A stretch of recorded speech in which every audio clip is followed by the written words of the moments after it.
A joke, this particular model, he asked, emphasizing particular in a way that made Darth's grip tighten slightly on her hand. It's quite expensive. Perhaps I could show you something more suitable. Darthia prepared for this moment. She opened her large leather handbag and pulled out her folder of documents. I done my research, Mr. Thompson, she said, using the same tone she had once used with students who hadn't done their homework. I know exactly what this car costs, what features it includes, and what the dealer invoice price is. I'd also have a here, she continued, pulling out specific papers, documentation of my credit score, which is 850, and proof of funds for either a substantial down payment or a full cash purchase, whichever makes more financial sense.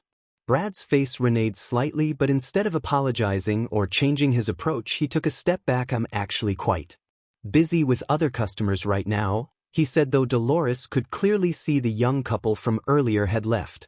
And only one other customer was in the showroom. Perhaps you could come back another time, maybe bring your family with you. Other salespeople had stopped their activities to watch the interaction. Some pretended to be busy with paperwork, but their attention was clearly on the scene unfolding before them. The classical music continued to play softly in the background, a stark contrast to the tension building in the air. Dolores stood perfectly still, her expression calm but determined. In her 45 years of teaching, she had faced down rowdy teenagers, angry parents, and resistant administrators. This young man's dismissal was nothing new, but that didn't make it right. She reached into her bag once more, this time for her phone, knowing exactly what her next step would be. The lesson was about to begin.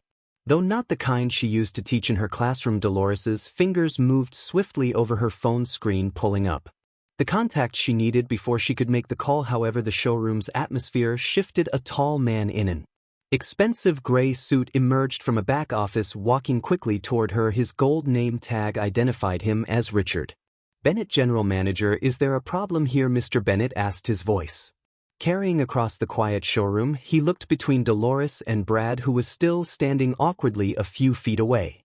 The manager's smile seemed friendly, but his eyes showed concern, not for Dolores's experience, but for something else entirely. Dolores lowered her phone but didn't put it away. Yes, Mr. Bennett, there is quite a problem, she replied, her voice clear and strong. I've been in your showroom for nearly 30 minutes. During that time, I watched 5 other customers receive immediate attention while your staff walked past me repeatedly. When this young man finally approached me, he suggested I was lost and then refused to show me the car I'm interested in purchasing. Brad quickly jumped in. Sir, I was just explaining to this lady that we're very busy today, and I can see exactly how busy you are. Darth interrupted, gesturing to the nearly empty showroom. She pulled out her documents again. I came prepared to make a significant purchase today.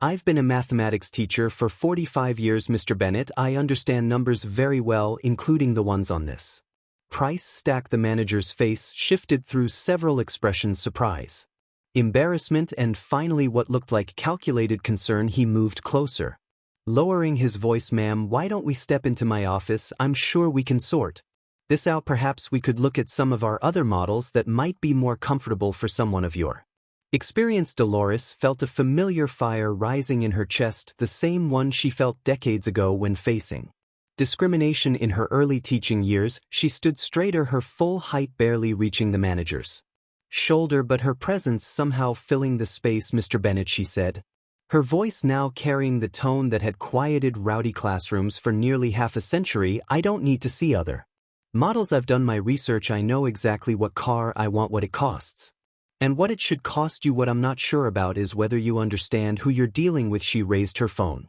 now recording the interaction. My son Jamie Williams is a civil rights attorney. My daughter sits on the city council. My grandson, who helped me research this purchase, works for the local news station. But more importantly, I am a customer with excellent credit and cash to spend who has been treated poorly in your establishment. The showroom had gone completely silent. Even the background music seemed quieter.